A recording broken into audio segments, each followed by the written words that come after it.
ಲಗ್ಗೆರೆ ಕಚೇರಿಯಲ್ಲಿ ರಾಮಸ್ವಾಮಿ ಎಂಬ ಖಾಸಗಿ ವ್ಯಕ್ತಿಯದ್ದೇ ಹವಾ.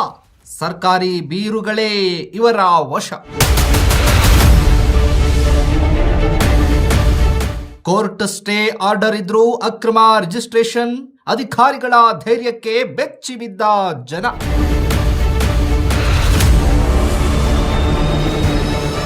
ಲಂಚದ ಹಣ ಹಂಚಿಕೆಯಲ್ಲಿ ಅಕೌಂಟೆಂಟ್ ರಾಮಣ್ಣ ನಿಸ್ಸೀಮ.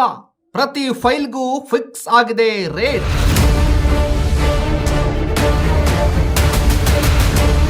ನ್ಯಾಯಾಲಯದ ಆದೇಶ ಗಾಳಿಗೆ ಲಗ್ಗೆರೆ ಕಚೇರಿ ಈಗ ಭ್ರಷ್ಟರ ಪ್ರೈವೇಟ್ ಲಿಮಿಟೆಡ್.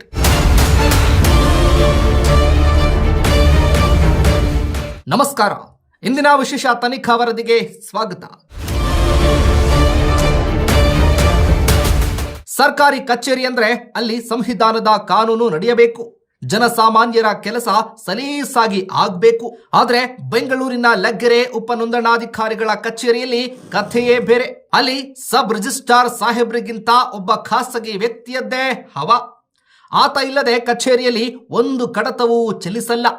ಅಚ್ಚರಿಯ ವಿಷಯ ಏನಂದ್ರೆ ಇಲ್ಲಿ ಕೇವಲ ದಲ್ಲಾಳಿಗಳ ದರ್ಬಾರ್ ಮಾತ್ರ ಅಲ್ಲ, ಸಾಕ್ಷಾತ್ ನ್ಯಾಯಾಲಯದ ತಡೆಯಾಜ್ಞೆ ಇದ್ರೂ ಅಧಿಕಾರ ದುರ್ಬಳಕೆ ಮಾಡಿ ಆಸ್ತಿ ನೋಂದಣಿ ಮಾಡಿಕೊಡುವ ದರೋಡೆ ನಡೀತಾ